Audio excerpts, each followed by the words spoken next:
بسم اللہ الرحمن الرحیم۔ السلام علیکم، خوش آمدید۔ دو سکے بھائیوں کے بڑے بڑے زرعی فارم ساتھ ساتھ واقع تھے۔ دونوں 40 سال سے ایک دوسرے سے اتفاق سے رہ رہے تھے۔ اگر کسی کو اپنے کھیتوں کے لیے کسی مشینری یا کام کی زیادتی کی وجہ سے زرعی مزدوروں کی ضرورت پڑتی تو وہ بغیر پوچھے بلا جھجک ایک دوسرے کے وسائل استعمال کرتے تھے۔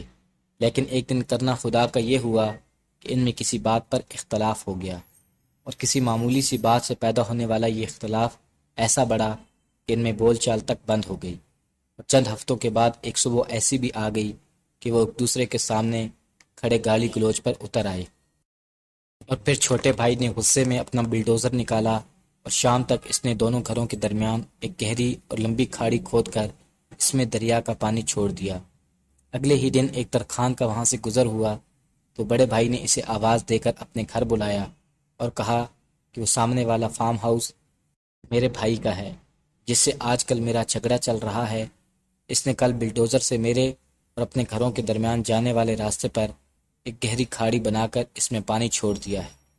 میں چاہتا ہوں کہ میرے اور اس کے فارم ہاؤس کے درمیان تم 8 فٹ اونچی باڑ لگا دو، کیونکہ میں اس کا گھر تو دور کی بات اس کی شکل بھی نہیں دیکھنا چاہتا، اور دیکھو مجھے یہ کام جلد از جلد مکمل کر کے دو، جس کی میں تمہیں منہ مانگی اجرت دوں گا۔ ترخان نے سر ہلاتے ہوئے کہا، مجھے پہلے آپ وہ جگہ دکھائیں جہاں سے میں نے باڑ کو شروع کرنا ہے، تاکہ ہم پیمائش کے مطابق ساتھ والے قصبے سے ضرورت کے مطابق مطلوبہ سامان لا سکیں۔ موقع دیکھنے کے بعد ترخان اور بڑا بھائی ساتھ واقع ایک بڑے قصبے میں گئے اور 3-4 متعلقہ مزدوروں کے علاوہ ایک بڑی پک اپ پر ضرورت کا تمام سامان لے کر آ گئے۔ ترخان نے اسے کہا کہ اب آپ آرام کریں اور اپنا کام ہم پر چھوڑ دیں۔ ترخان اپنے مزدوروں کاریگروں سمیت سارا دن اور ساری رات کام کرتا رہا۔ صبح جب بڑے بھائی کی آنکھ کھلی تو یہ دیکھ کر اس کا منہ لٹک گیا۔ وہاں 8 فٹ کھجا تو دور کی بات باڑ نام کی کوئی چیز نہیں تھی۔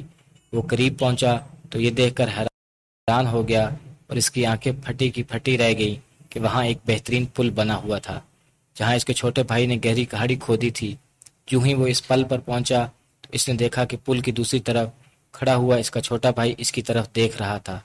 چند لمحے وہ خاموشی سے کھڑا گہری کھائی اور کبھی اس پر بنے ہوئے پل کو دیکھتا رہا، پھر اس کے چہرے پر ایک ہلکی سی مسکراہٹ ابھری۔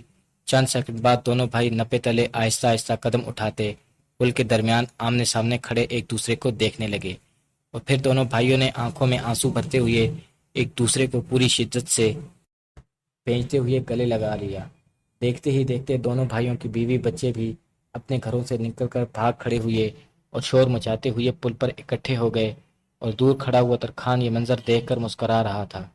بڑے بھائی کی نظر یوں ہی ترخان کی طرف اٹھی جو اپنے اوزار پکڑے جانے کی تیاری کر رہا تھا، تو وہ بھاگ کر اس کے پاس پہنچا اور کہا کہ وہ کچھ دن ہمارے پاس ٹھہر جائے، لیکن ترخان یہ کہہ کر چل دیا کہ اسے ابھی اور بھی بہت سارے پل بنانے ہیں۔ برائے مہربانی کوشش کریں کہ لوگوں کے درمیان پل بنائیں، نہ کہ دیواریں۔